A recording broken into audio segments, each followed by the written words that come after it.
So I would advise that we keep our mics on mute, and when there's a question time, I'll give you the opportunity to do so.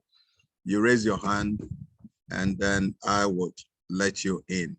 So I'm going to do a straight lecture for the next 45 minutes, and I'll ask you to ask questions because this is scheduled. It's programmed in 2 days, today and then tomorrow. So I'll ask you to ask questions and then we can take it up from there. So how to develop a comprehensive research proposal. And this is about the 6th time I'm handling this topic. I started somewhere 2018. Now, research topic, finding a topic to research on has been a big problem. And most people who are rising on the academic ladder, if you want to do a degree or master's or PhD, you sometimes face that difficulty of developing a topic, knowing which even topic to, look at. And in fact, I'm not in those, as it were, group of people who believe in numbers. I believe in quality. So I believe that even with the numbers we have in the core, if I have 2 people who are able to do the right thing, who are able to get this thing, then it's going to help to also change the perception of people. Most times we are unable to, do our own work because we don't understand this, some of these basics, this fundamental issues. And that's what I'm going to unearth, today. So since this is being recorded, I'm going to share the recording to you. For those who do not know me, and I believe that most of you here know who I am. So I am the Boison in academia. I'm called Dr. Boison. My specialty is in the port industry supply chain, and I also have a specialty in IT. So I combine supply chain and IT to develop simulations and business processes. And that's what I do. And I have passion for research. And that's why you see me doing this. So let's start. There's the outline. We're going to look at how to develop a research, a topic in research, how to measure variables. And we'll be doing something about using skills to measure variables and what are variables and how to develop objectives and research questions, and then definition of a problem. What is a problem? Literature review. We'll look at methodology. Now, we are doing this on the scale of proposal. We are not going deep into it because these topics will be treated, later, maybe if we do another seminar into this. So I can see that most of you are either doing a PhD or you are doing a master's program, which is very, very important, I can see, and that is going to help drive this thing in a manner that you guys will understand. So, so let's start. So I want to start by asking a question, what is research? Which I think most of you know what it is, but I'm doing this because I want us to glean on some specific words and then we take advantage of it to explain certain things. Now, when we say research, we have 2 words. There is a re and a search. Now, the research technically means that there has been a search already. And what we are doing is that we are researching. So that search that was done, they may have used a certain procedure to do that search. They may have gotten some sort of findings, but we want to research. We want to do another search. Perhaps the former search, there was some complications, and for which reason we are researching. We cannot research when there's already a search. If the search was, okay, and there were no complications, there were no issues with it, there will be no need to research, all right? But we are researching because there is something we call a gap, which we're going to deal with it extensively. and for which reason we are researching. So when we say research, literally that's what, there's a re and a search. Now, we know of the fact that there's this old saying that there's nothing new under the sun. It means whatever we are doing has been done before. So that search has already been done before, but we want to re-examine it again. We want to research, perhaps use new tools and sort of methodologies, and then use different approaches to see if we can get a different result, or we can add something to existing body of knowledge. So that's what research is literally.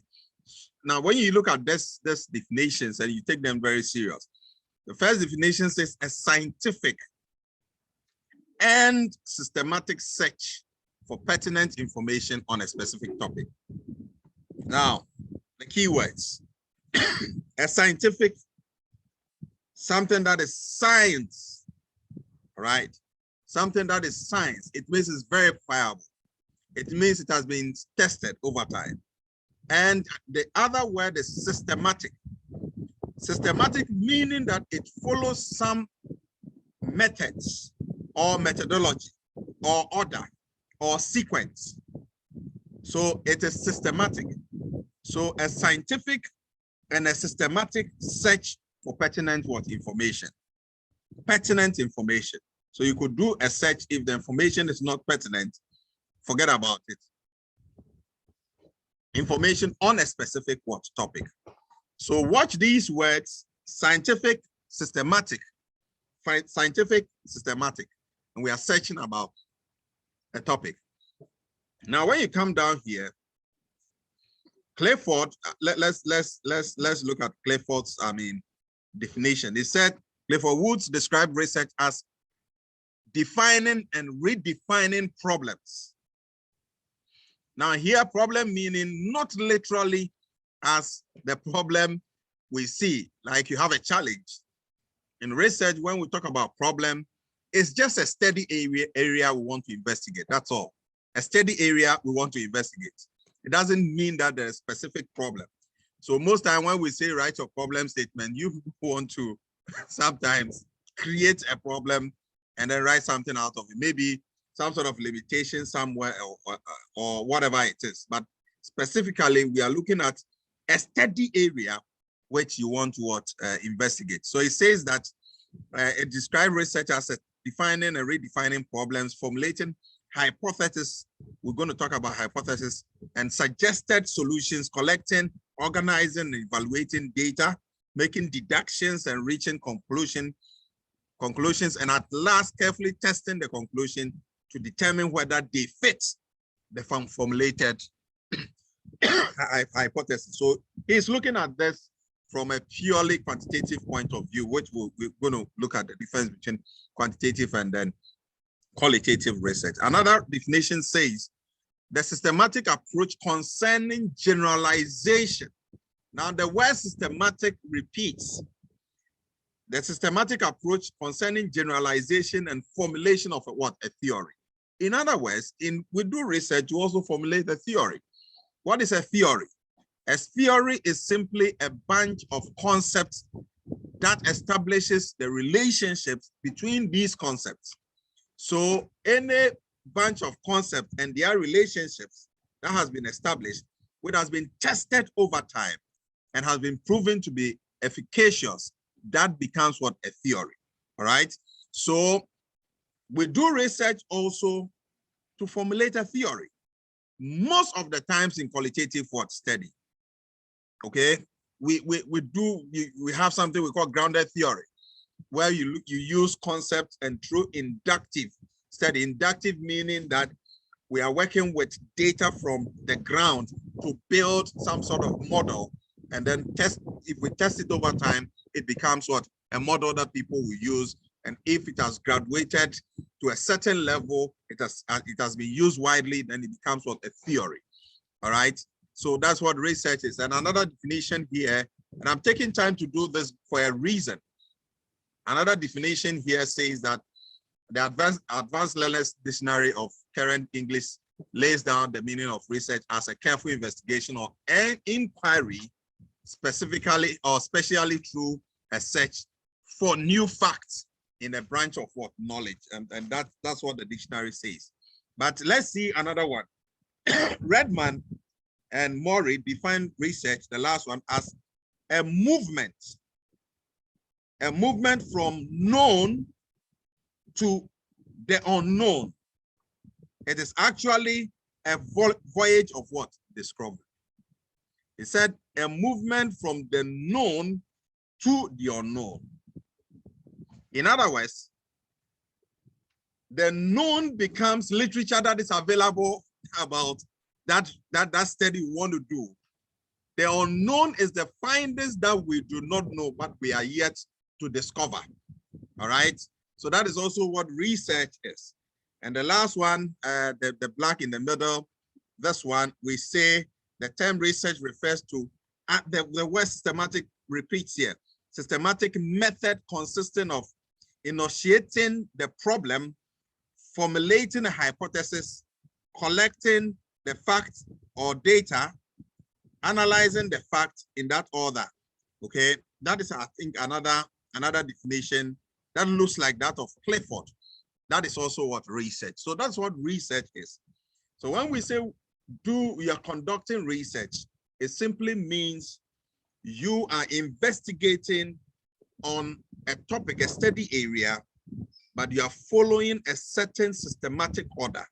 You are using scientific tools to conduct that study, to search for pertinent information so that you can arrive at some conclusions and make certain recommendations. So basically, that's what it is. So when you say you are doing research, you should have this in mind. All right. This guy puts it in a way that you are moving from what, Redman, from the known to the unknown, which is very, very important. Now, there are objectives of research. Now, I want to know if you guys are following. If you are following and you are with me, just type 1. I just want to see if you are on the call. All right. Oswald, okay, from Ghana, MSc Cybersecurity. All right. All right. And then we have, okay, Grace, PhD. Josephine from South Africa, PhD. We have MSc Engineering from Accra.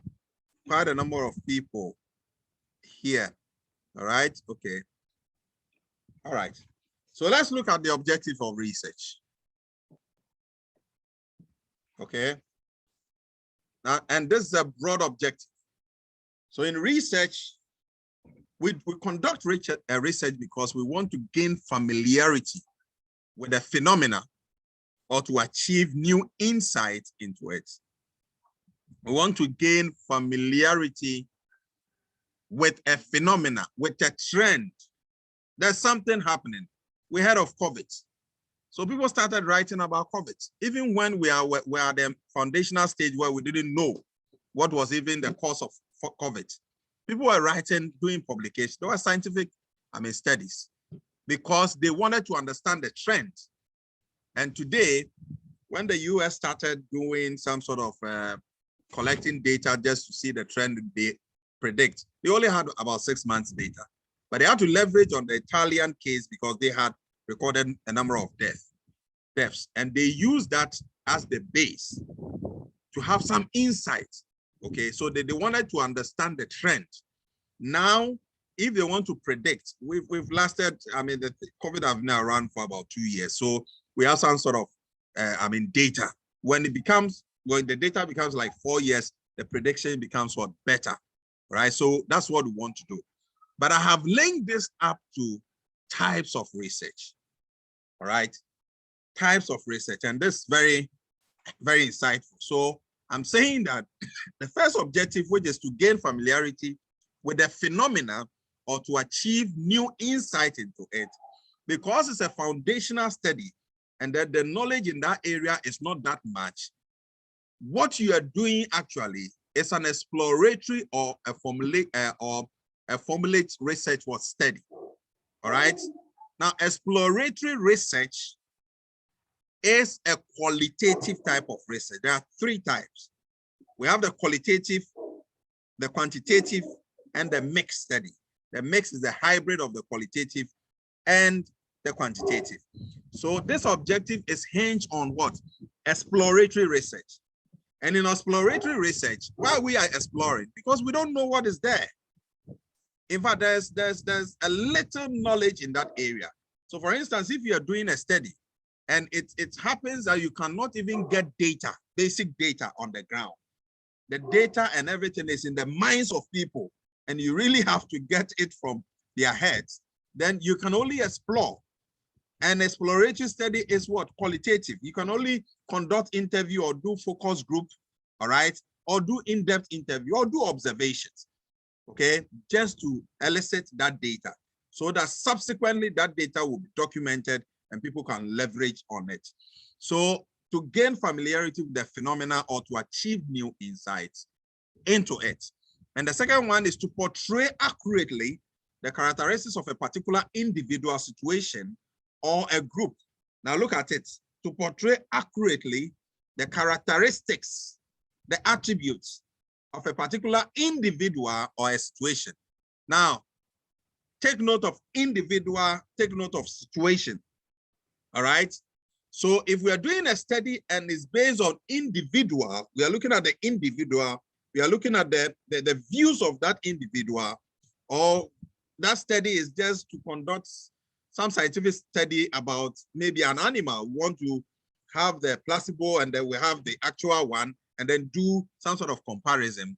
What we are doing is still qualitative study because this is just the sample, it's just one, and we are dealing with the views from those people. It's just their perception and how they understand certain things, but not what the general population thinks. But the view that the individual you see here then represent the qualitative aspect. Now, the situation could be what the community is talking about. It could be the environment, you understand? It could be the populace. So most descriptive study can be a quantitative study or can be mixed. Descriptive study can be what? A quantitative study or mixed. Quantitative because we are dealing with what? The situation alone, all right? It can be mixed because we are dealing with what? The individual and the situation, all right? So I just want you to get this thing. If you get the understanding, just type 2 for me to see. If you get the understanding, you can just type 2 for me to see. Just want to see if you guys.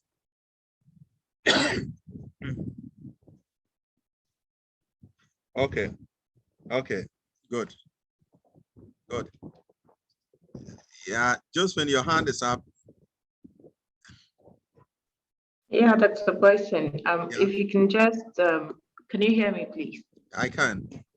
Okay, if you can just say that again, because at the end you mentioned that it could either be quantitative or mixed. If you can just clarify. So what I said was that descriptive study can be quantitative or mixed. Mixed meaning that it is both qualitative and quantitative.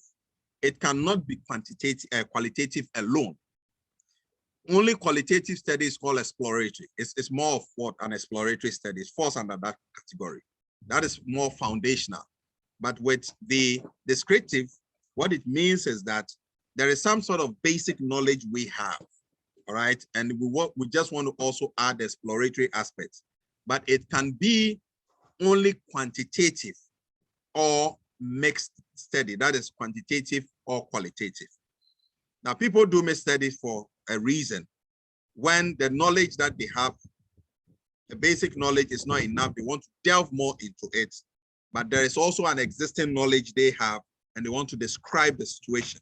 So that becomes what a descriptive study. So take note of that. Most studies that are mixed study, so if you look at Creswell, that talks about various types of mixed studies. You see them, most of them are descriptive in nature.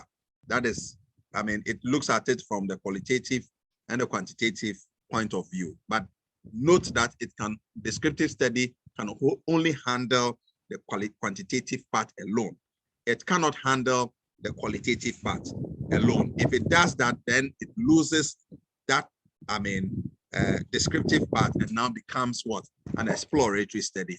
That is a foundational study where the knowledge we have is we don't really have knowledge or insight into that area. If you're okay with it, let me know. Does that make sense? You can. Yeah, it does. I'm okay, thank you.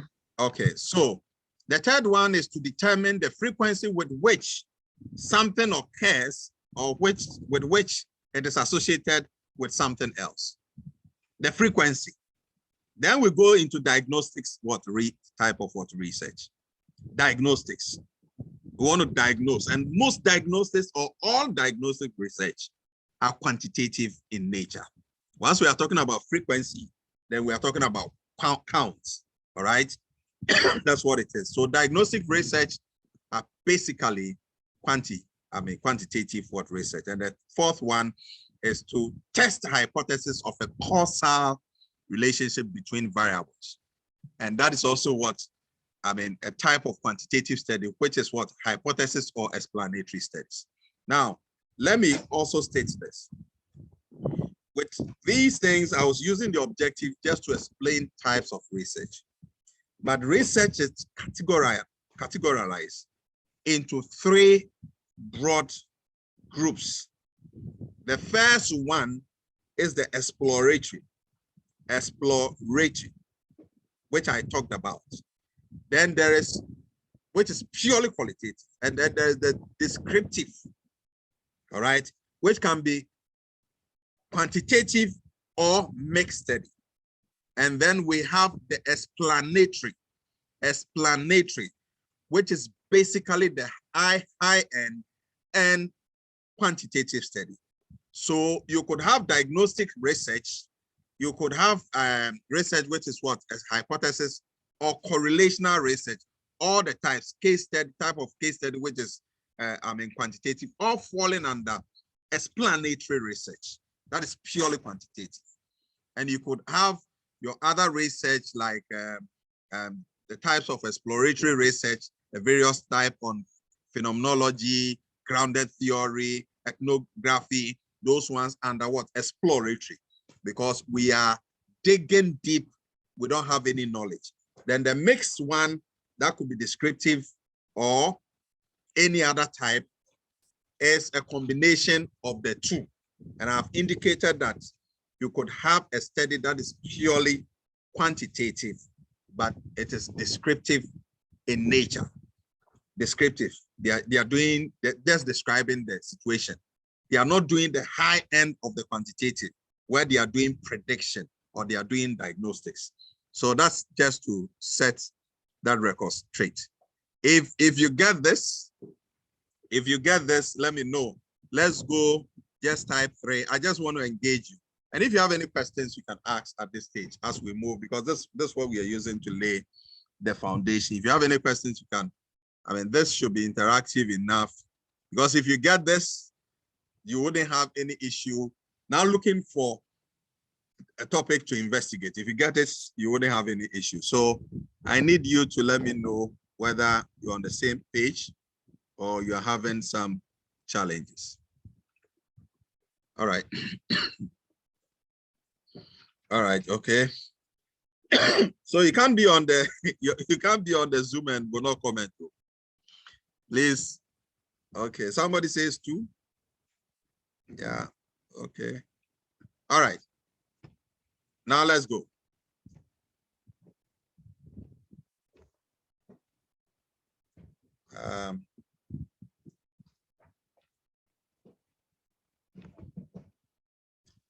Let's go. Let me disable. Okay. Now we now want to talk about research proposal. So what is research proposal? That's what we'll do today. Okay. We'll do one part of what is research proposal. So a proposal, basically in our simple English literal meaning, propose, suggest, recommend, you are proposing, okay? In the area of relationship, I know that you guys know when we say a proposal, what it means.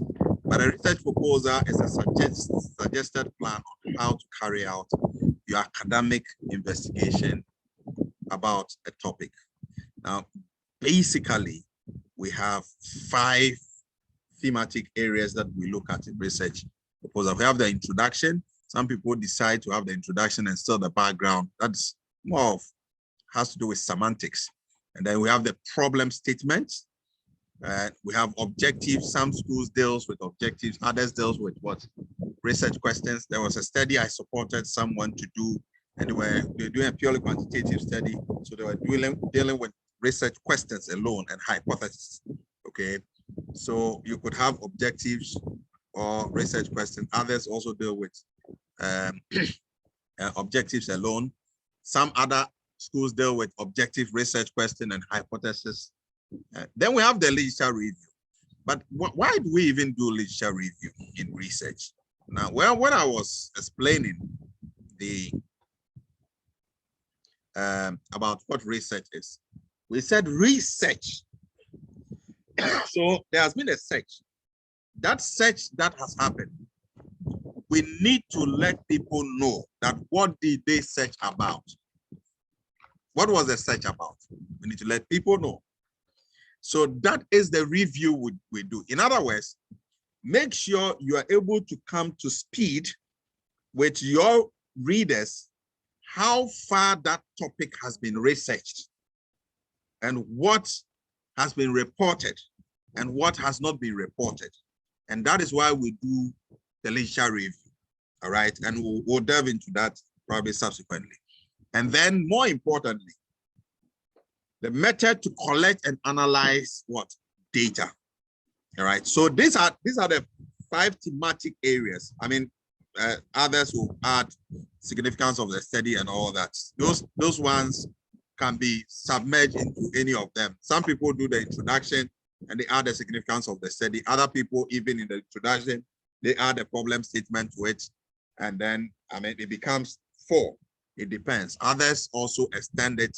They will add the budget and the timeline for it. If it's a grant proposal, then what you need to do is to add the costing and then, I mean, the expenditures and all that, and the timelines, you can add that to it.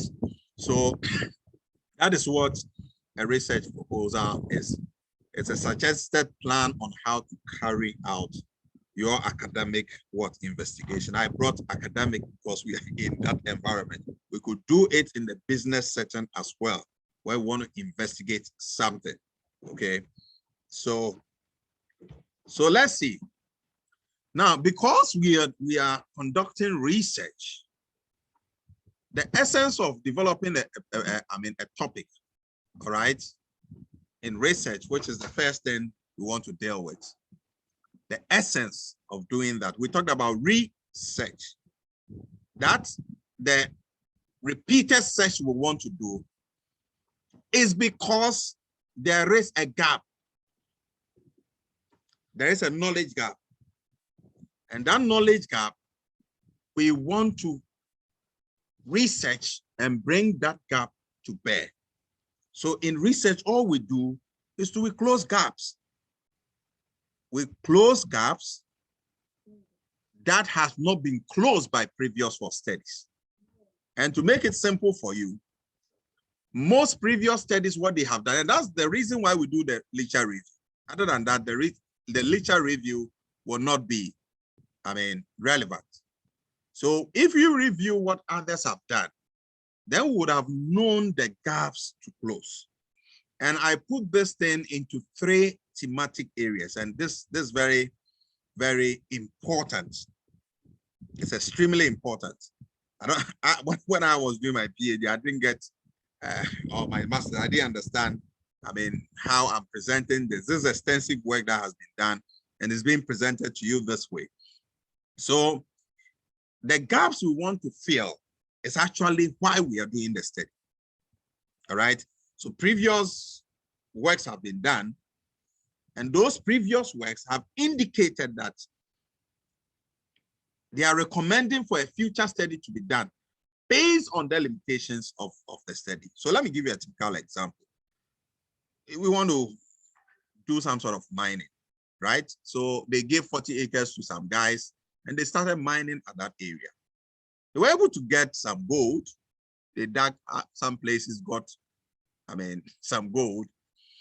But when they were writing their report, they indicated that, okay, out of the 40 acres that they gave us to do the exploration and then see, get the gold, we were able to do just 10% of it.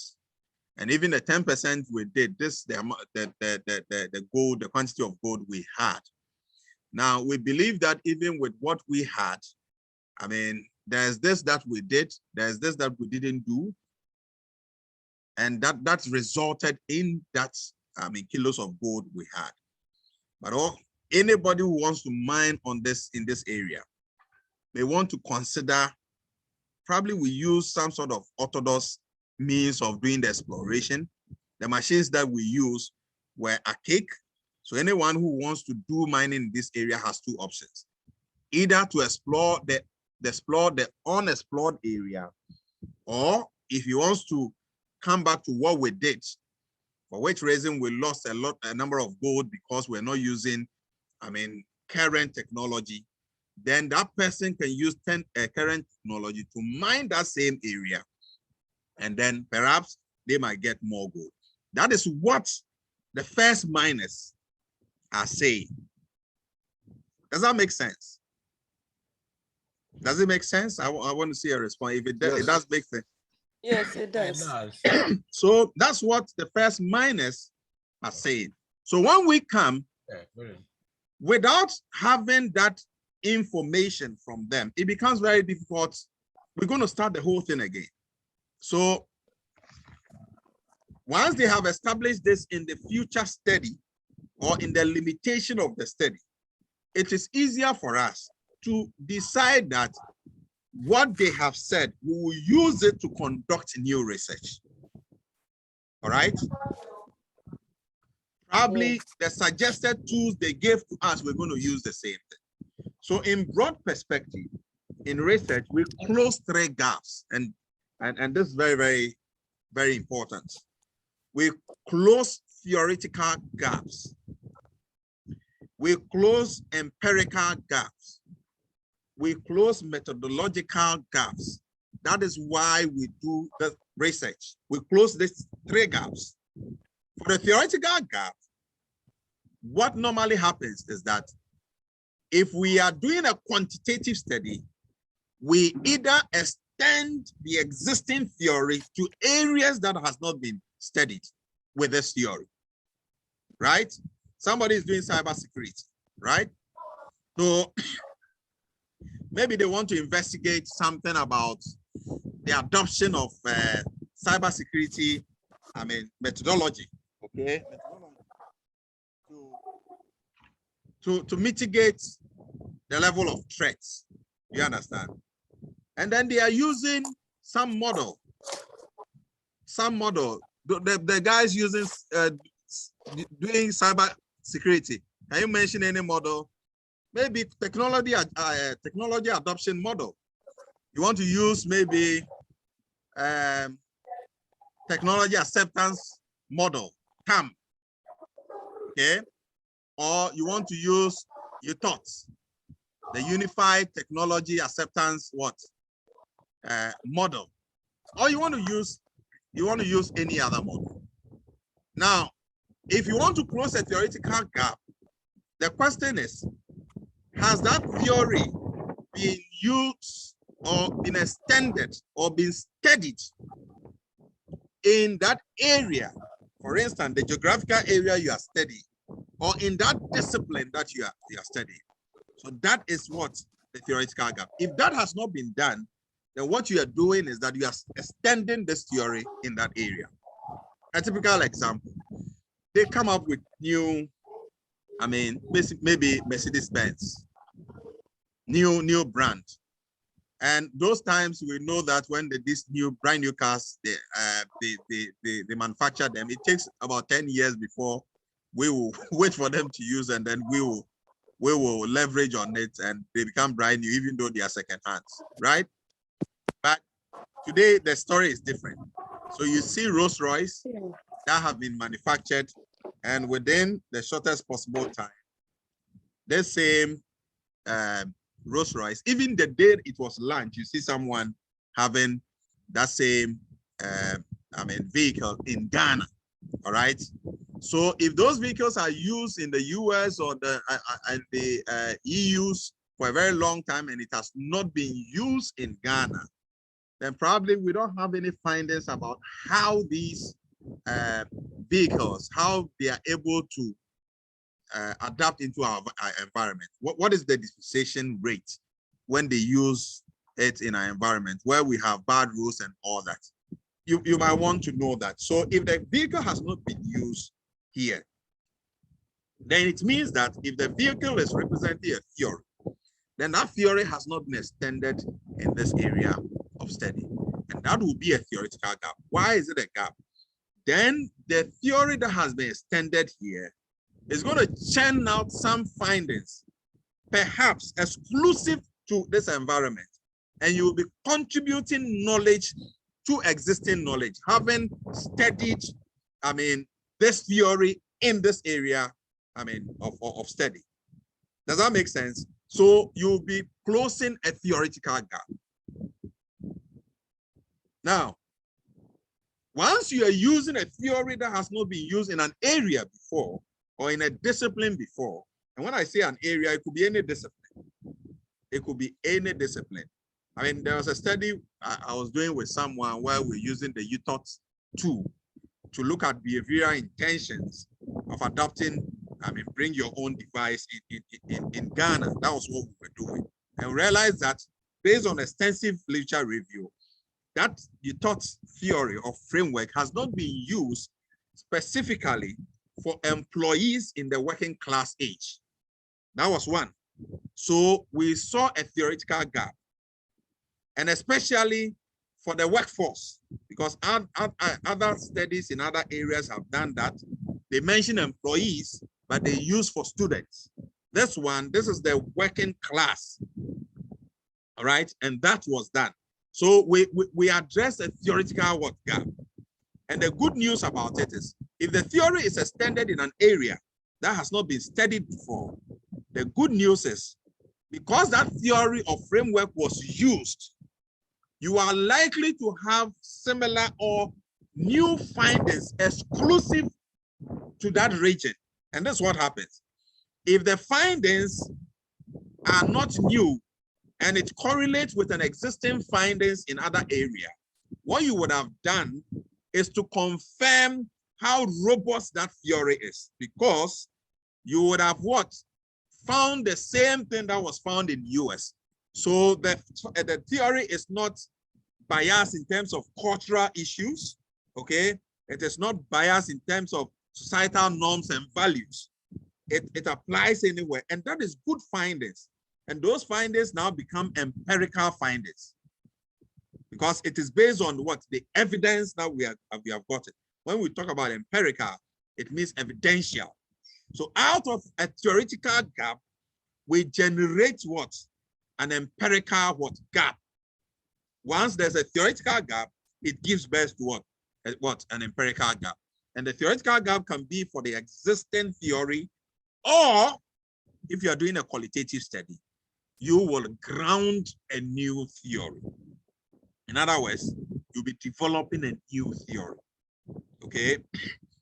There's a guy who Ahmed, who has done something about blended learning adoption, and he did grounded theory. In other words, there's no theory exclusive for the African region where they have adopted blended learning.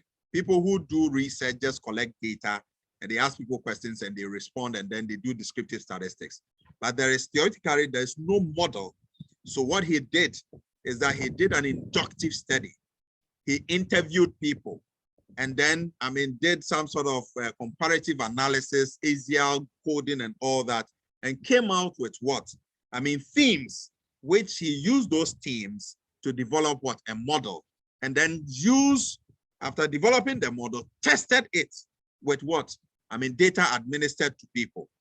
And then that model churned out some variables that are exclusive to the African region. So what he had done was that to develop, ground a model or ground a theory that is exclusive. So what will happen is that future study will pick that model and also test it in other, I mean, maybe other Africa, maybe Nigeria, maybe another African, South Africa, or any other, just to see if they will get the same findings. Over time, that model become effective, and then it's moved a notch higher to become what? A theory. Okay, so for the theoretical gap, that is what we do. We extend the existing theory, or we generate what? New theory. That will be contributing to what? I mean, the body of knowledge. All right. Then we have what? The methods, methodology. So you have methodological, I mean, theory. But let me talk about empirical theory. Empirical theories, this is what happens. And if we are not, we've not taken note of this. See, the essence of research when we are done, having done all this, is that the empirical findings will guide academia and industry. In academia, it will add to the existing body of knowledge. But in industry, it's going to guide policy and practice. All right. So for instance, the cybersecurity guy, if you collect data and you do some sort of vulnerability test, I mean, some study about vulnerability test, and you realize that, okay, with the banks in Greater Accra, you did some study using the UTOT model, and you realize that they have a very high vulnerability level. You report that findings that banks in Greater Accra, I mean, had said, you understand, based on the findings that, I mean, the vulnerability level of their system is what? High. When that is high, any other bank in other countries who sees this finding, what they are going to do is that they can take these findings to develop policies that will guide them to prevent this thing from happening. That's the essence of research. So for industry, it helps industry, it guides them in formulation of what? Policies, and it also helps them in the practicing of it. So that is why, I mean, research is very, very important. The empirical findings, that's what it does. And let me tell you, most people, and this World Bank and UN sponsoring, UNESCO sponsoring people for, I mean, research and all that, basically, they are looking at empirical evidential findings that could guide them to guide them in during when they want to invest into that area. If they are coming to Africa and they want to collect data, sometimes they say poverty alleviation and all that, poverty reduction and all that. They collect this data, they give people money, they conduct this research. The findings they give to them guide their investment, I mean, strategy, or which portfolios to invest in. So this is huge. Don't see it as just the fact that you are collecting data to do something, but it's going to guide people. The impact of it is huge. And then the last one has to do with what? The methods. So in methods, we are talking about what? The approaches to the research. We are talking about how the research is designed. We are talking about how the data is analyzed and what? I mean, reported and then discussed. Now, these three things forms the heart of methodology. So the question is, those studies that were done, which type of approach did they use? Did they do quantitative? Did they do qualitative? Did they do mix? If it is even mixed, what was the frequency? Okay. What was the frequency? You want to know. So for instance, if a theory has not been used in a certain area, okay, I'm giving a typical example. We have studied maybe bring your own device in South Africa, right? And as a result, we've gotten some findings But the methodology, the approach they use on the methods, they did quantitative. There are other studies that have also done quantitative using that same theory. So they are all getting some sort of empirical evidence. But what is missing now is that none of the studies, or few of them, have used qualitative approach. So once you see this gap, you can now do your research and then fill that methodological gap by now doing a qualitative study. If the mixed study is what they have not done, you can do the same thing to fill that gap. Just to see, if you get the same findings, then you conclude that, based on the studies previous studies that were done, that were purely quantitative, it appears that, in terms of methodology, the approach, there has not been, there's no change. So both methods can be used and that we can proffer the same findings. You understand? So that will be filling a methodological gap. When it comes to the research design, and the research design is what I categorize it into three broad areas: exploratory, descriptive, and explanatory. Okay, so exploratory, you can have a number of qualitative kind of research type, a number of them. Even case studies could be qualitative under exploratory. So are you doing the previous studies that were done? Did they look at it from exploratory point of view? Was it descriptive? Was it explanatory? Okay, and there are a number of explanatory research design. Example is correlational study, all right, or causal study, a number of diagnosis study. They are all explanatory, purely quantitative. So if the previous studies and the reviews you did, they have not looked at, the approach in terms of the frequency of other approaches, or that particular approach has been done in another jurisdiction, but has not been done in our jurisdiction where you want to also test the theory, then what you'll be feeling is the what we call the methodological gap, which is very, very important. Okay, and then I've talked about the design, and then how data will be analyzed. How are we going to analyze the data? Analysis brings to bear. Now we are talking about how the data will be, interpreted. Let me put it that way. How are we going to interpret the data? Okay, which tools are we going to use?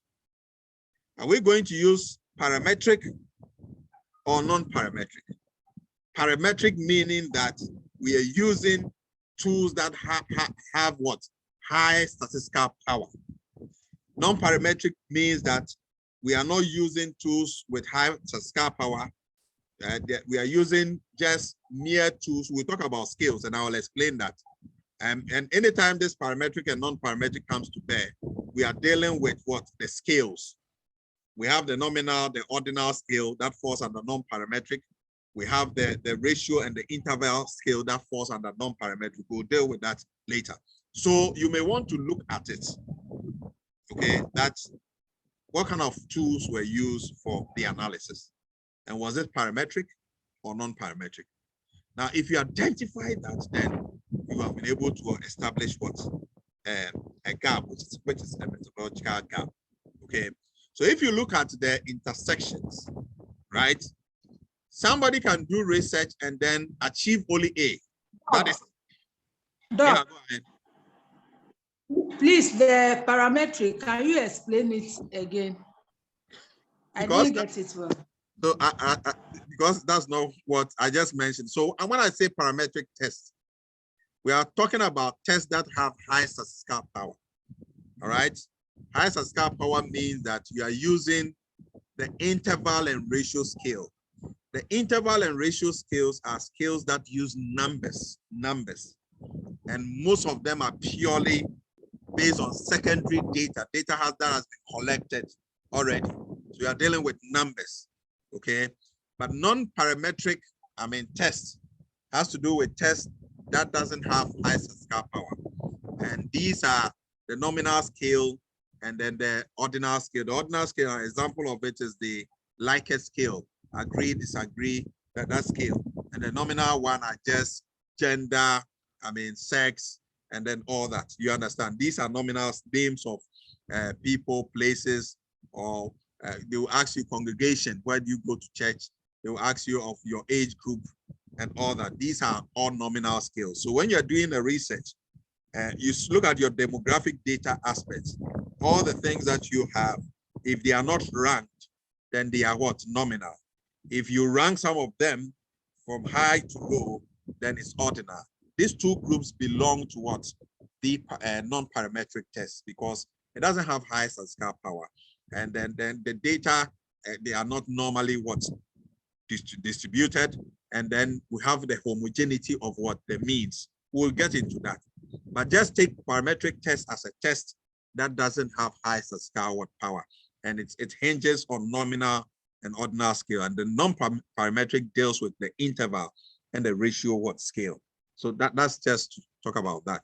So are you okay with that, Francis? Are you okay? Hello? Okay. Yes, please. Okay. Yes, please. I'm okay. So if I'm doing a research and I want to address A, then I'm addressing a theoretical and empirical gap. That is allowed. If I'm doing a research and I'm addressing B, then I'm looking at theory and what? Methodology. Methodological gap. If I'm looking at C, then I'm dealing with what? Empirical and then what? Methodological gap. If I'm dealing with X, then I'm dealing with the 3. In most cases, anyone who targets the X contributes significantly in all the 3 aspects of the gaps we want to address, to literature and also in terms of what, I mean, business, I mean, in terms of industry, okay? Because you'll be looking at empirical, theoretical, and methodological. So most times you want to strive to identify a gap like that. And they are all based on extensive what studies when it comes to the literature review aspect. I mean, if you agree with me, if the understanding is there, then type 4. Let me see if you're okay. I'm not going to travel too much with you on this. I just want to get you to get this basics. Okay. Okay. So that is it. Now, there's another way of representing the gap where it looks at this from the literature review point of view. It says you can have gap. This extends what we have done. So for instance, somebody does research and then uses a population, a sample size of 100. And you want to look at methodological gap. And you decide to extend the sample to, let's say, 200. It is a gap that you want to see if the responses are going to be the same. If they are different, what you have done is to introduce something, a methodological gap in terms of what? The sample or the size of the population. Or you want to vary the population. I mean, they were looking at different characteristics of the population. The guy did a study about those who are in the north, somewhere, maybe Paga, and you want to do it in Greater Accra, maybe looking at what a place like Tudu, all right, as compared to what Paga. That is a different population with the different characteristics. That is also a gap that you are trying to fill. I just want you to know that when we say gap in research, it doesn't mean anything that is big. In research, we take something very small and we make it big. So to the extent that even when we change population characteristics, we can do the same study, but what we'll be adding to it is that the population, the characteristics of the population has changed. Probably we're dealing with the aged, group, but now we are dealing with the youth. That is a contribution to literature. That is a contribution to knowledge. So you don't need to carry the whole world on your head that you want to fill. And then he talks about also gap in analysis, which I've talked about, which tools were you using? And gaps in what? Implication. When we do study, after we have conducted the study, the implication here, he's referring to the findings, the evidential or empirical findings. What is its implication to theory and practice? All right. And the practice is what I talked to you about, how industry takes this thing, formulates policies and all that. But to theory, what does it do to theory? Does it strengthen the theory, or it let you know the weakness of the theory? You want to know, okay? And then when you come to this side, we expected knowledge, what is required or known. Then you have gaps in what? The concepts. I told you that theories are a bunch of concepts and their relationship, okay? So these concepts, at another level, we call them what? Variables. But a concept in itself is a variable, a mother variable that has sub-variables in them, all right? So for instance, you have a concept like customer satisfaction as a concept, and in it, you have some measurement of customer satisfaction, for instance, like reliability, empathy, you understand, tangibility. They are all constructs within what? Customer satisfaction. When I say construct, that is another way of referring to what? A variable. It could be a construct or a variable. But when we say a variable, what we mean is that it can take any value at any time. It varies. So you could have gaps in concepts. In other words, you pick customer satisfaction to measure. And when you measured it in a certain environment other than what has been studied, it gave you a different meaning, all right? And that will be an addition, a gap that you are filling. You can look at gaps in perspective, how people look at a certain topic, their views about it. You can have gaps in that. You can have gaps in what? Methodology. So here, it talks about what? Conceptual framework, and also talks about what? New theoretical what? Framework. And the gaps here, it talks about the known, the unknown, the inconsistency, the controversies, the conflicts, and the contradictions. The good thing about research is that when you are reviewing literature, the one we did about bring your own device, the interesting thing is that there was a variable called social influence and also hedonic, motivation. These variables were supposed to predict behavioral intentions to adopt, bring your device, your own device. Now, there are studies that have indicated that these variables did not predict. In fact, they were not predictors. Others have also said that they are predictors. So in the literature review, there was a lot of contestations. So you argue here, then you go and bring this. This guy also said this. So in your study, you need to settle the scores. And it happened that those two variables could not also predict in the environment of Ghana using the working class age of employees. So then your findings is tilting to that path of those variables not being predictors. So in your future recommendation, you would have said that they should investigate why it didn't what? It could not predict. And that becomes a research topic for another person to what? Also, use. I can see some, yeah, 4. Okay. So we have the known and the unknown. So in research, we research what we know and extend it. We want to understand. And the unknown one is more of the exploratory one where we are discovering, where we are developing theories and all that. And let me say this thing as a matter of something that you should take serious. People don't like, most universities don't even, recommend you doing qualitative research. But let me tell you, all theories emanate from qualitative research. The models we are using today, for which reason we are disrespecting the qualitative guys. They picked, data developed the model for us, and over time we tested it, and today the model has become what?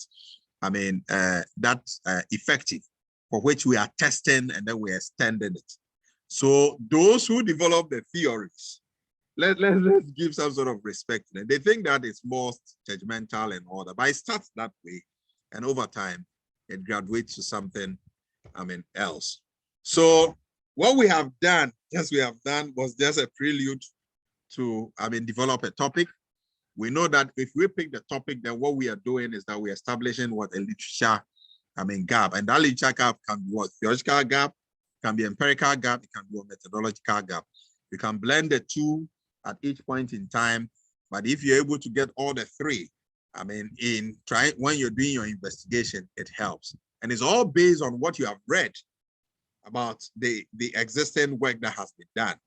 Because what we are doing in research is that we are building blocks. Wherever they go to, we also add our knowledge to it, and then we extend it. And that's why when you are doing literature review and don't use current studies, then what it means is that the previous studies that you use, that is about 10 years old, you are saying that within 10 years, nothing has happened.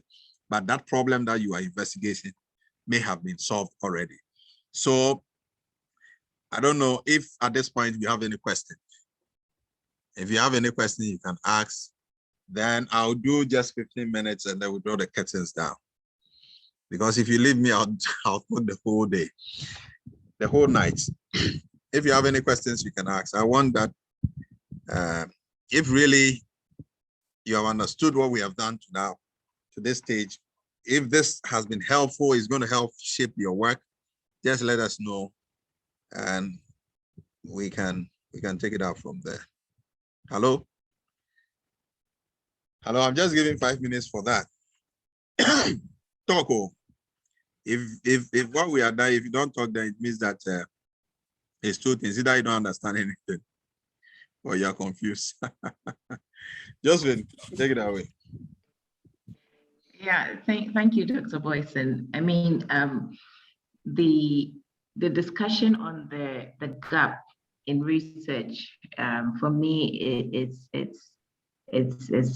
takeaway for this discussion so far, because most of the time you are really torn into the kind of gap that you are going to fill. I mean, you see it as something very large, but from the discussion you just put across, I mean, it's something you can just take from one that is already existing and then just, you know, take a small bit of it and then kind of use that as a gap for yourself. I mean, this has been very helpful to me.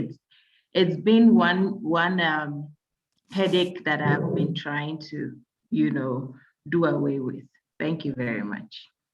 All right, that's good to know. Who else? Josephine has just started his PhD in essay. Yeah, Doc. Yeah, go ahead. Doc. Yeah.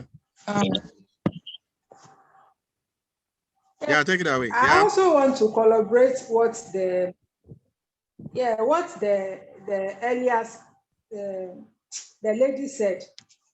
If I had known that this is how literature review is, I wouldn't have struggled so much with literature review. You have made it so easy for me. I wish I had known it earlier. Like, I would have been done long time. Thank you very much. Frances is left with just some 2 months to finish her PhD program. And you see, at this point in time, that is when she's getting to understand literature review. So you guys should know that it's not a joke, all right? For all this one, okay? Yeah. Who else? Please, let's talk. Don't be intimidated by the PhD. I mean, you can also air your views. I'm seeing Seth Moses, Claudia, Al-Hassan. Oh, Al-Hassan, you are here. I've been trying to reach you. Oswald, Mary, and okay, Josephine, your hand is still up. Oh, okay, you've not lowered it. Okay. All right. Oh, sorry, I'd lower it now. Okay, so you guys don't have any question? Or are you really there? Or you're not there? Just want to know, because sometimes we are here. Doc, we are here. So what are you saying? Okay. I want to move to the next level. Should I stop? Is it confusing? You should tell me something. It's the PhD guys who are talking. You guys are not. I know there are more PhD guys.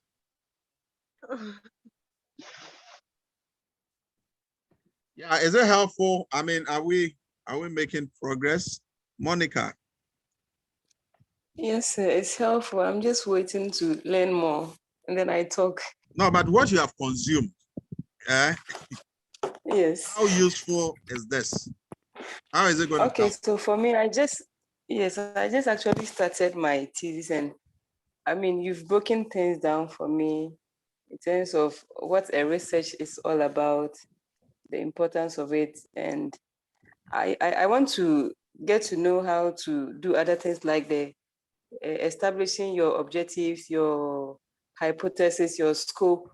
That is actually my challenge, and that's why I have joined this meeting today. But So with what we have done, yes, Monica, do you sir. know that you can pick somebody's research, take the person's objectives, take the person's research questions, use the same methodology the person has used, okay? Review the same Yes. literature the person has reviewed, but you can change Yes. the population characteristics. If he administered it to people who like drinking alcohol, you can take it to the church environment. You understand? You will be, Yes, sir. For that, yes. I understand. But yes. you see, for my topic, I have done a bit of reading about it, and it's like there hasn't been much work done on it. Are you So sure? it's like I have to do, yes. You see, students say this, and I tell them, So it's true. no, it's how many have you searched? Can I mention the number of databases we have, the scientific databases we have? You went to Google Scholar and you didn't find anything, and you thought that was okay. Have you gone to academic.edu? Have you gone to Plus One? Have you gone to ResearchGate? Yeah. Okay, maybe I don't know some of them. So you can say based on your search. It's not that it's not there. Okay, so based on my research. No, based on your search. Yes, based on my search, yes. Some of you look for articles and then you go then they are selling it. And because you cannot buy or you don't want to buy, you say that they are limited. Are you sure? They are not. Oh, and sometimes it interests you to know that area that one time I thought that in the port industry, people have not researched. And when I started searching, I realized that I was searching with the wrong term. Instead of looking at transport and logistics, all right, I was looking at port operations. And I was only getting, data on World Bank and these World Customs Organization, and these were all papers, the white papers. I was not getting, but when I changed the search terms, then I realized that the volume, people are using simulations and then stochastic models, optimization model for how to even arrange containers on a vessel. We were doing some complex things. Then I realized that there's a wealth of knowledge there. But when I started, I said that these people, there have not been any studies that has been done in that area. You understand? So if you see those articles, buy them. And I can tell you as researchers, we're going to know the benefits of research, but as researchers, you should be ready to invest. You see, ordinarily, you shouldn't buy some of the papers, but the quality papers, sometimes some of the publications put money on it. Sometimes just one paper, buying just one paper, and then leveraging on those papers, their references should give you just one paper. One of my students did that. He bought just one paper and the research was done. Because that paper had about 120 references and went into the references and looked for those papers one by one. And that was it. Because all he did was that paper was a current paper, that was 2019. So he did a study on 2020. So it was just an addition.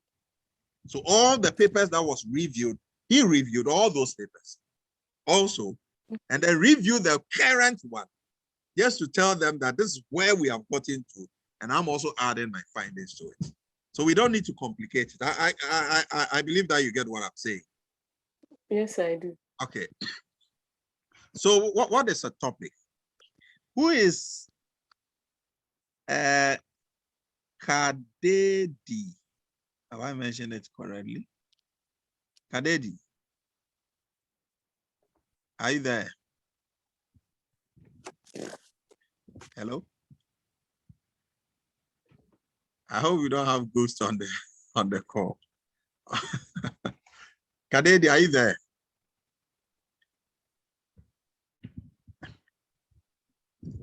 Nathaniel, are you there? I'm here, Doc. Okay, good. And then Michael Akumfi, are you there? Bernard, you guys are there? Doc, I'm here. Yes, Doc. Yeah, Moses. Please, I just want to see if you are there. I mean, when you are there and you've muted your mic, it's dangerous. So we don't know whether Doc, we are here. with this Russia and Ukraine this thing, we are just please let us know. I just mean your hand is up, yeah. Yeah, thank you. Just wanted to add to what you said to Monica. I had a similar situation initially when I started. I mean, most of the time, the weddings are very important. So, like Dr. Boison said, you sometimes have this wedding in your topic, but it's not helping you find anything. Once you try to modify the weddings a bit, you realize that you get a lot of literature out there that can help. I had a similar situation and I just had to remodel my topic and that was it. So Monica, you might want to look at a topic and probably remodel it, change some weddings and then, yeah. That reminds me, Doc, you even mentioned you have to modify my topic for me, so maybe I'll have to call you later. That's another discussion. Anyway. So, hey, Eben, I see you. All right. So, and then Mary is also around. So let's look at what a topic is in research. And a topic is simply a gap that we want to fill. You understand? In research, it's just a gap. And it's a broad subject area to be investigated. That's what a broad subject area that we want to investigate. And when you are developing your topic, you need to consider the following. One is that you should let your topic evolve as you learn about it. Evolving means that you are reading about the topic. All right? As you learn about it. Most of you want to do research. And then you, for some reason, something that you've been thinking about, you write it down as a topic. You've not read anything about it. Then you submit it, that they should look at it for you. Those who also review, they thought that you have read something about it, only to submit it, it's approved. And then you try to search literature about it, and the thing is non-existent. And you are saying that this topic there is brand new. It has never been studied before and all that. All right. Probably it's a wrong topic. All right. Probably it's an area that people, I mean, you have even conceptualized it wrongly. All right. Even though in research there's nothing wrong or right, but you have conceptualized it in a way that is not helping you. So the best thing to do when you have some subject area we want to use for your research, just Google and read about it. Now, my recommendation is that to start with, at least read about 5 papers. Read everything. Some of these papers, and then these are articles. This is from journals, the top ones. Each one about 12 to 15 pages. Most will have 2 pages as reference, so you'll be reading maybe 12 or 10. Just read everything, even if you don't understand. It will help you, and once you're reading, be jotting things down. It will help you. Oh, okay, this guy is what they've done. Oh, they've done this. It helps you. So that's how your topic begins to evolve. It begins to change, and then you begin to refine it. Without reading, it will not help you. And we are saying that let evidence lead you to your final topic of interest. The evidence is the the findings that you get from similar works of similar papers that has been what? Written. You have evidence, for instance, that some studies have been conducted and they are giving future study direction. So if you start your work and you're even writing about the problem statement, you use that person who recommended, you quote that person that in the study of, Josephine or of Mary 2012, he recommended, the researcher recommended a future study, this area, which the researcher identified as what? Gaps or gap. And then you leverage on it to develop what? Your problem statement, because you already have the topic. Sometimes the statement the person, gives, you can just copy it and turn into what? Topic, because you didn't do anything. The evidence has shown, because he has done that study, gotten some findings, and that is helping you, leading you to do, another study. And find a topic you can add your own ideas. Find a topic that you can add your own ideas. So the guy has given future research direction. Is that a way you can add something? Okay. Can you add any idea to it? Can you remodel it? These things should be looked at. And your experience in the field of study, if any, should also guide you. So for instance, some of you, Mary is a mechanic, Josephine is an engineer, Dovia is also a telecom engineer. So assuming that they are in this industry, and because they've been there for a very long time, in fact, Josephine's topic, emerged as a result of working with some systems for a very long time and identifying that there are issues with it. So she wants to do something in that region. But of course, she needs literature to back it, know what has been done. So your experience in that area can help you. And in your problem statement, you would have indicated that the researcher has been in this area for 15 years, having worked with systems and all that. It's of the belief that this study is relevant. You understand? It's accepted. Because 15 years of, working with, or 10 years, it's enough. It's enough, evidence to present a topic. Then topics proposed in future studies in articles and theses. That's a big one. If you don't want any wahala, when you read articles, go to their limitation of future study. If it's a good article, they will indicate it. And then pick what the person said and then remodel it to have your topic. You don't need to struggle for your topic. All right. You can simply do that. So let me give you a typical example. Okay. So let me give you a typical example. So this the the normal pyramid of research. So the topic is at the top. The topic, as it comes down, it begins to spread. So you see the problem statement, objectives, research questions, literature review, methodology, findings, and recommendation. That's how research works. Okay. So as you drill it down, the pyramid down, you begin to broaden it. I just wanted you to have this. So the topic is what you're formulating the problem from. You're establishing objective research questions, you're establishing hypothesis, you're testing, you're doing extensive literature review about it. And the literature review could be theoretical review, conceptual review, empirical review, any of them. And then methodology could be the research approach, what we talked about, research design, and all that. We'll be delving into that later, and the findings and recommendations. Okay. So apart from the conventional way, what I taught you, like looking at taking a shot of an existing work that has been done and then using it for your future study and using it to develop your topic. If you have any idea, you can use what we call the mind map. What I'm going to show to you, we call it mind map as a means to measure or to develop your topic. All right, that's mind map. But remind me that I'm going to take you to the gap we talked about. I'm going to take you to one guy's work, and I want you to see the write-up how the gaps were established. I'm going to show that to you. So remind me to do that.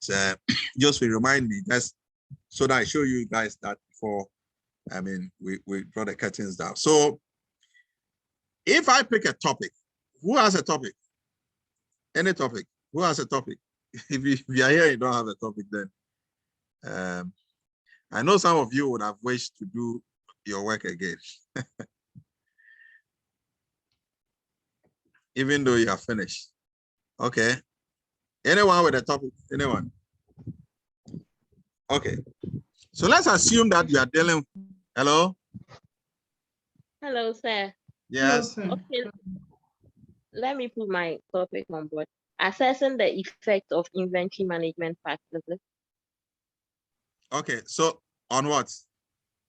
on organizational performance. So let's talk about the key thing we want to study is inventory management practices. Okay. So we put it in the middle here. Right? Yeah. Inventory management. Let me just pick inventory management. Right? As a concept or inventory management practices. So we have the 5 W's and the 1 H. And this type of mind map, the H is not there, but I'll put it there. I'll mention it.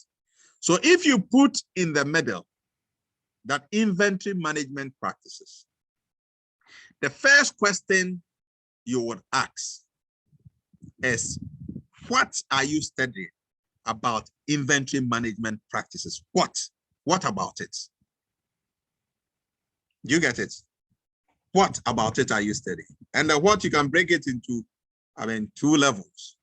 Because the inventory management practices, inventory management itself is huge, right? It has a number of sub concepts under it. So is it the whole thing you are handling? Or is it an aspect of what inventory management practices that you are handling? All right. If you are doing just an issue of warehousing, okay, aspect of inventory management, just that aspect, or warehouse management, aspect of it, then it's part of inventory management, practice. Okay. So you need to indicate what. If you break it down, then you can list all the components in inventory management. Then you know which area you actually want to study. Most of you have picked a whole country and you want what?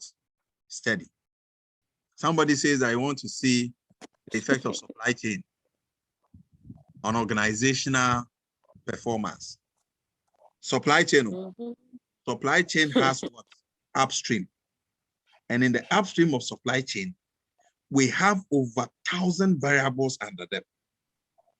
Then you come to operations. It is within operations that we transform input to what? Output, isn't it? Is it within operations that we do lean? Is within operations that we do Six Sigma, total quality management. We do, process improvement. We do SASCA process control. It's within that operations that we do a number of things, ISO certification and all things, process improvement in there. And somebody says that he's doing supply chain. He's lifting the whole supply chain and using it for a study. Right? And if you come to the downstream, we have sales and marketing. We have the what do you call it? The distribution channel. You have wholesale, retail, and then the consumers. Even in the wholesale, you can have about 3 or 4 tiers. And the guy is saying that he's doing what? The whole of the supply chain. When are you going to? And so you are doing it on the impact on organizational performance. Organizational performance. Let me tell you about organizational performance. One is financial performance. This means you are going to pick the what do you call it? Their books. Okay, that is one. And then 2, you are dealing with what? Material performance. You are dealing with what? Also what? Human resource performance.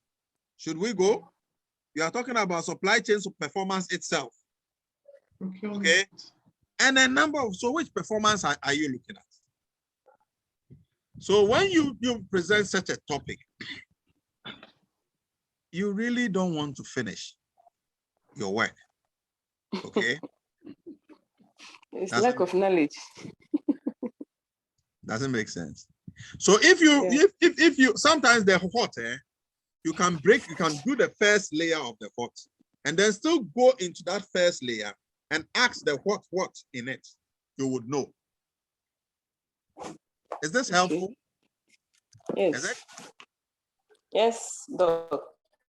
I guess some people Yes, sir. there are some people are asleep, you know. No, Doc. No, we are not. We are It's here. helpful and it's making us think aloud. Okay. Now, the next level, having asked what, now we want to ask who are we studying and who represent what? The population of the study. Okay. Who are you studying about? Who? Inventory management practice. In this case, we said we're doing drug abuse among teens, right?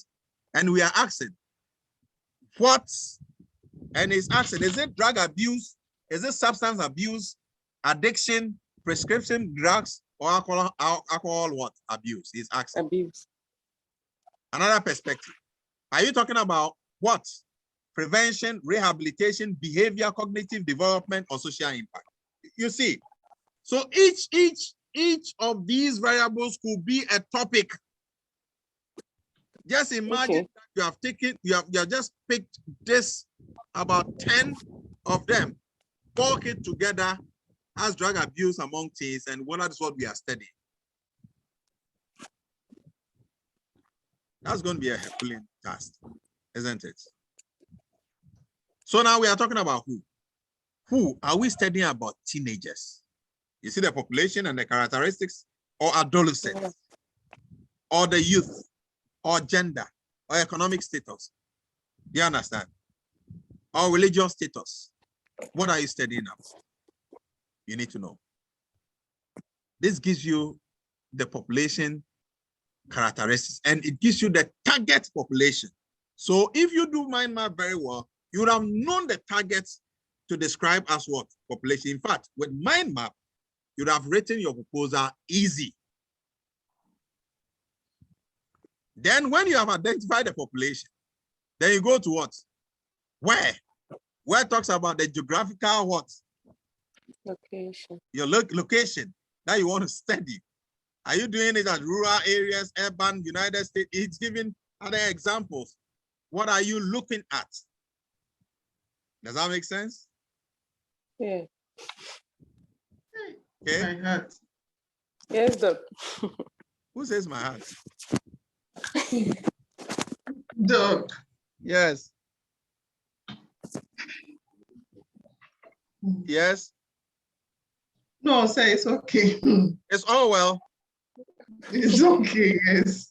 No, some people, they say my heart. If you need medical care, let's call the ambulance.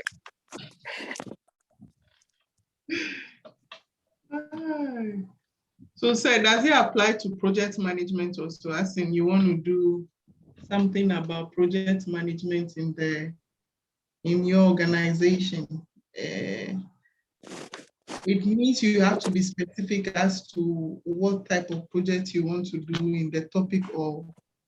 No, this is general. This is general to all, but this mind map, you need to do it, okay? To scale it down. And then the other one is what? When. So here, you're able to know, are you doing it in the past? If in the past, then the question is that if it's in the past, then there should be some sort of empirical data that exists for you. So you should have some secondary data that is existing. Josephine, with the work that you're doing, you'll be dealing with what? Past data, all right? That you have to collect and interpret. Or are you doing it now? If it's now, then you are collecting live data, either through questionnaire administration or interview focus group or whatever. You are collecting it now. Most studies we do, we collect the data, now. You get it? Most studies. Or is it a longitudinal study? Longitudinal means that you are doing it in the future. So you are collecting the data as the things happen. Some people do it over 5 years. And I don't think that's what we want to do. All right. So that's just about it. So mind map. Is this helpful? I can see that people are getting us, they are falling asleep, they are falling off. So now we've come to 14, myself included 15. Are we there? Yes. Yes, we are here. Doc. We are here. Okay, so that is it. Do you have any questions? So this is about the mind map, and that's what it is. So I told you about the gaps we find in what research. So I'm giving you an example. There's a study here, say key factors to implement, bring your own device in school. Bring your own device means that you have your own phone, the organization wants to use it. I mean, for work purposes, it's your own device. So they want to set up their system on it. It's a current trend that businesses are using to reduce the infrastructure costs in IT. Okay, so once you have a tablet, they want you to use your tablet for plug into their system and all that. So you have the abstract, but what I want you to focus on is what? The research limitation. All right. So a good Samaritan should read it for us. So we get a drift, right? So who is reading? The research limitation. Hello. Are people alive or they are asleep? Yeah. Research limitation. Basically, this study look at the capabilities of teachers and the readiness of school in acceptance of the BYOD program, which allows students to bring personal devices to school for the purpose of teaching and learning as one of the ways MOE can overcome the lack of computers in the school computer lab. This study did not cover rural schools.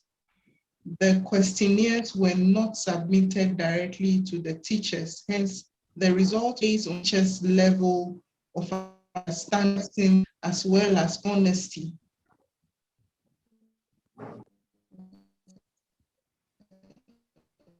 Honesty in answering. That place is not showing well. Honesty in answering. Answering the question without prejudice.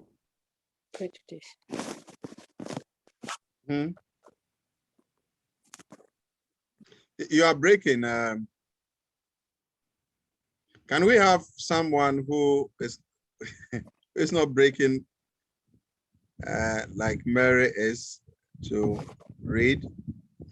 So I just want us to, because we are recording, to have the clarity in this. Any other good Samaritan? So you want it read completely again? Yeah. Okay, let me try. So research limitation. Basically, this study looked at the capability of teachers and the readiness of schools in acceptance of the BYOD program, which allows students to bring personal devices to schools for the purposes of teaching and learning as one of the ways MOE can overcome the lack of computers in the school computer labs.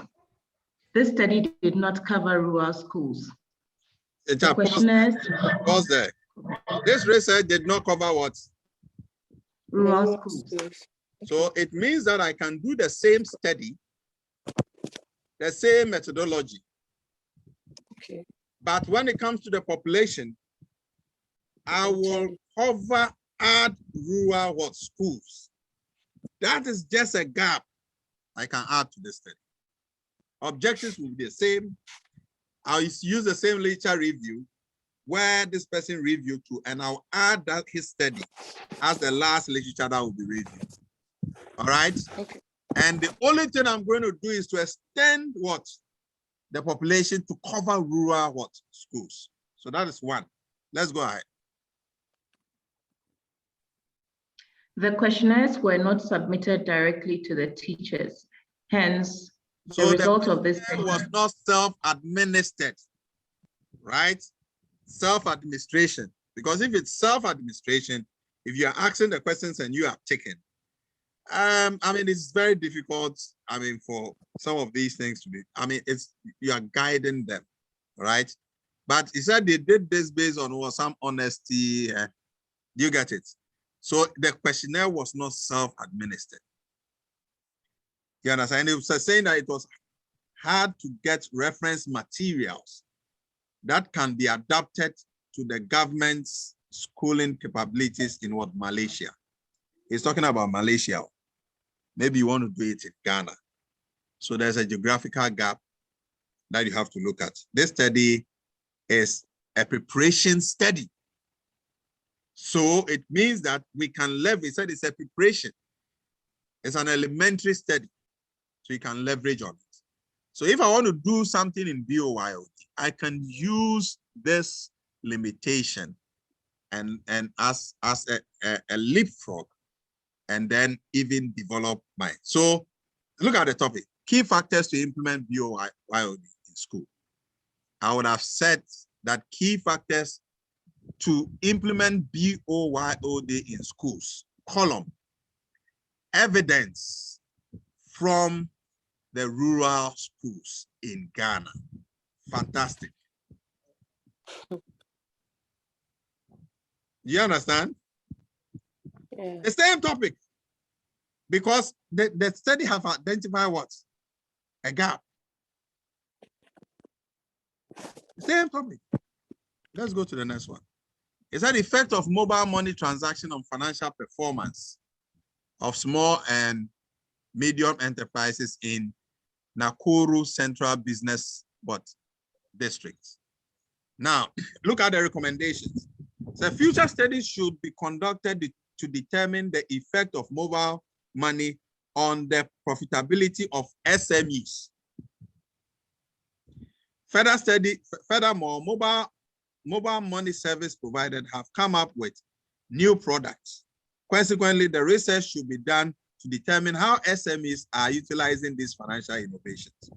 Two gaps. So the first one, he says what?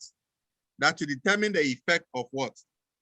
Mobile money on the profitability of SMEs. So you know my topic, assessing the effect of mobile money on the profitabilities of SMEs.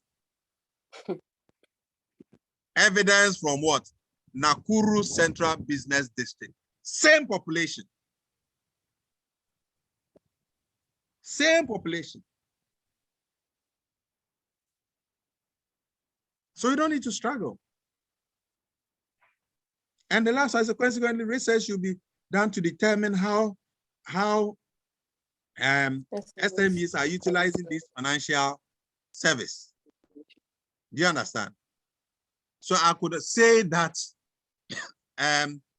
exploring how SMEs are utilizing financial innovation services. Evidence from Nakuru Central Business District. Another topic. Fantastic. Hello. Hello. Hello. Boko there. Hello. Okay. Does it make sense? Yes, Very. sir. Hello, sir. Hello. Yes, I want to ask a question. Based on what you are saying, does it mean that when you are developing your questionnaires, you would use the same? It's the same questionnaire, the same questionnaire.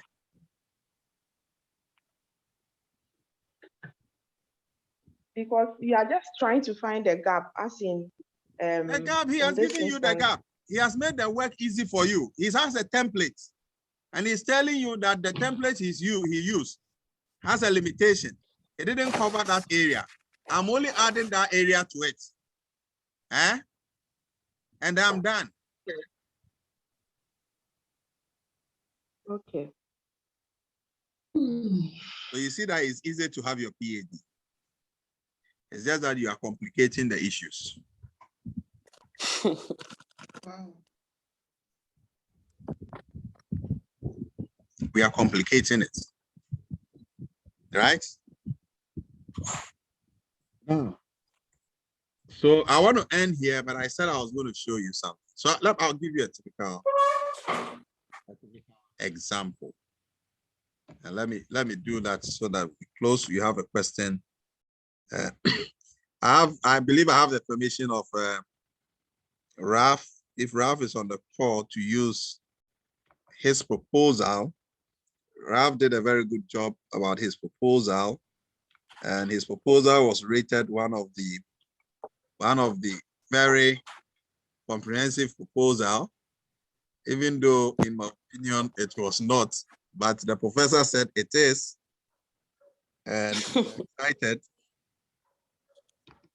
that even what PhD students or masters? this PhD. Oh, okay. Don't be scared. I can tell you, those who are doing their PhD themselves, they are scared. So you don't be scared. Okay, so I want to, this guy did a fantastic work. That is Ralph. Ralph, are you on the call? All right, I think it's not on. Now, so his work was assessing the effectiveness of trade unions and mechanism of voice for employees in the port and maritime sector of Ghana. In fact, the study that he used and modified used the same topic, but he veered into the maritime sector. That was the only thing he did. And I want you to see how he established the gap, all right? Which for me, it was very instructive. Okay. We want to read this part. Let me see. Okay. So it says that previous literature on employees' voice has focused on management reputation. Now look at what he's doing. He's telling you what previous studies have done. Anytime you see such statement, it means that the researcher is building evidence to establish the gap. You get it? What previous studies have done. So he said previous studies have focused on management reputation, reconstructing process, typologies, measurement definition, designing for employee voice, firm innovation in small and medium firms, employee work engagement, abusive supervision and engagement, and organizational effectiveness, among others. And then quotes all the studies that have done that. Evidence. Okay. Now then he says that these studies were conducted in Norwegian, Swiss, South Africa, Nigeria, UK, Europe, Chinese firms. What do you think the guy is doing? What do you think he's doing? Pakistan, India. What is he doing? He's saying that Ghana is not part. Yeah. He's trying to establish his way. A gap. He's Yes. establishing a gap. He said using either CO.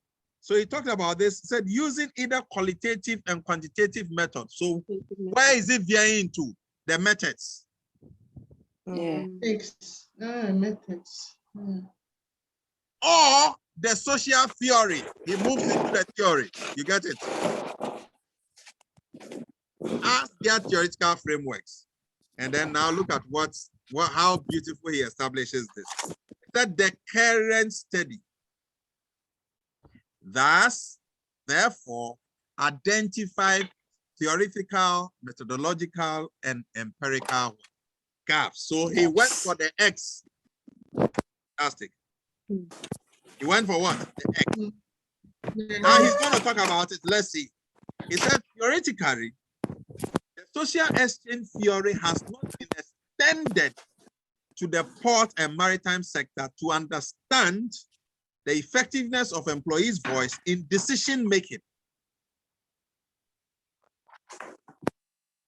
Empirically, there appears, you see how he puts it, there appears to be little or no literature on the effectiveness of employee voice in trade unions in the port and maritime industry. He gives the evidence. The current study extends the theoretical boundaries of the social exchange theory to understand its implications on the port and maritime sector in Ghana. Fantastic. That is the gap. Methodologically, most studies use either qualitative or quantitative approach only. None of the papers reviewed so far use a mixed approach to understand views of the experts and larger stakeholders in the industry to drive policy in the decision-making process. As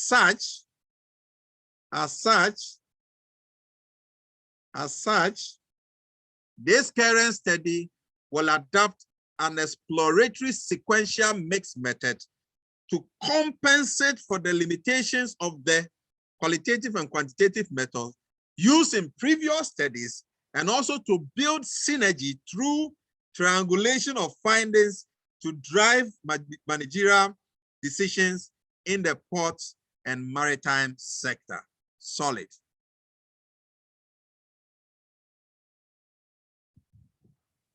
So if I were you, you see that the way the guy has established the gap, research is technical. I can copy this thing and paste it somewhere. Anytime I want to establish gap, I have a format to use for the establishment of gap.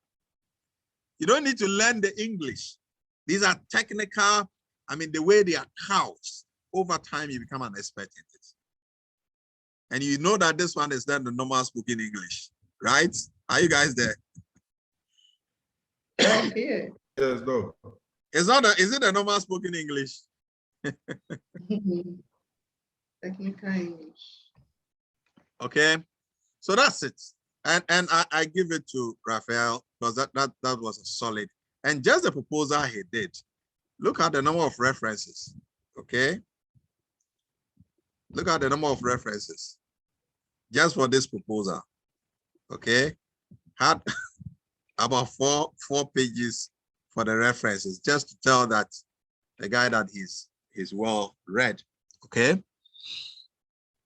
So please, if you have any questions, you can ask. I can see Seth, Ruby, Oswald, Nat. If you have not spoken, just say something. And honestly, if you have any questions,